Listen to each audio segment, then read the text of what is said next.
Chris Brophy, musically obsessed. Chris Brophy, musically obsessed with vinyl CDs and cassettes. Chris Brophy, musically obsessed. Oh yeah!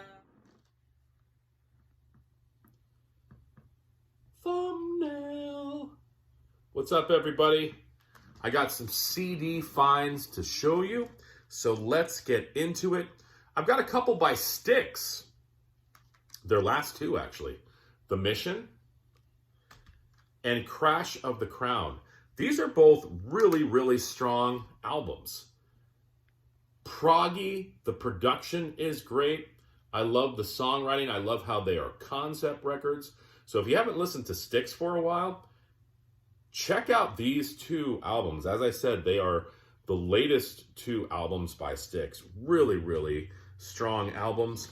I picked up another Tom Waits CD, Josh, and that would be Mule Variations. Found this at Barnes & Noble, brand new for $9.99, which was a great price, so I picked it up. And it sounds like a Tom Waits album, which is good because I like Tom Waits.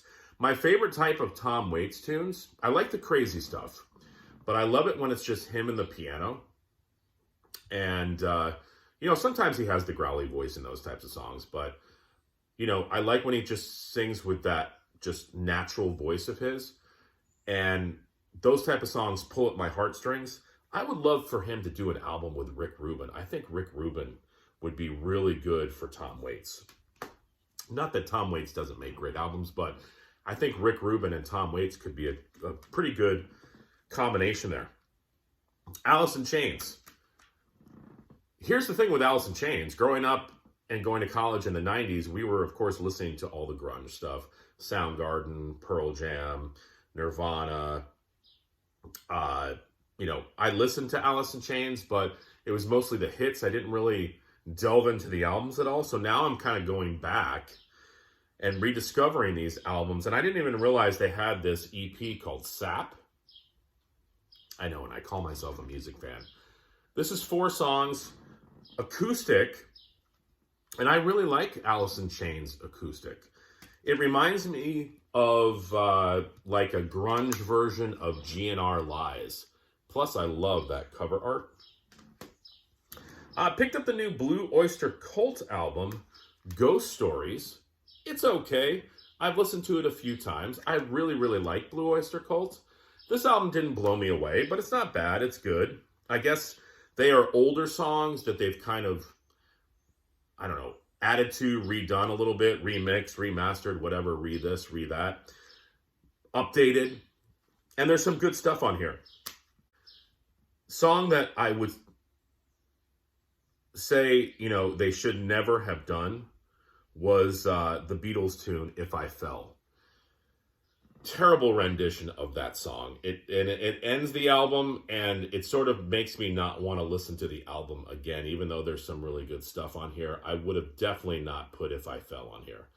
But minus that, it's a pretty good album.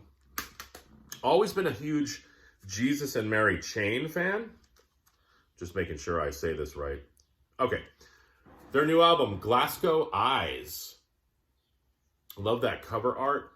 This is a cool record as well. I mean, nothing's ever going to beat Darklands or Psycho Candy or Automatic or Stoned and Dethroned, but this is good. It's more electronic, it's more lo-fi, but it's got that Jesus and Mary Chain sound, so if you're into them, give this a listen.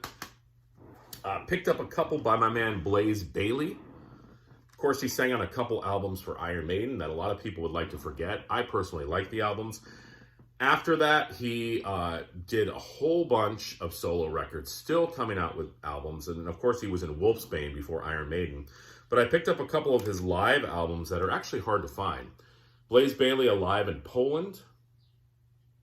Blaze Bayley, The Night That Will Not Die. I just had to make sure I was saying that correctly. These are very good live albums.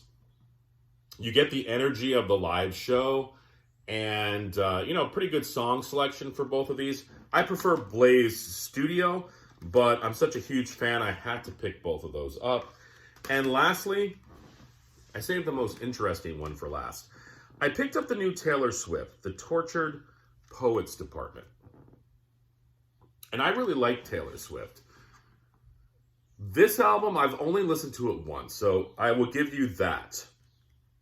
And with that first listen, I don't know, I wasn't that impressed.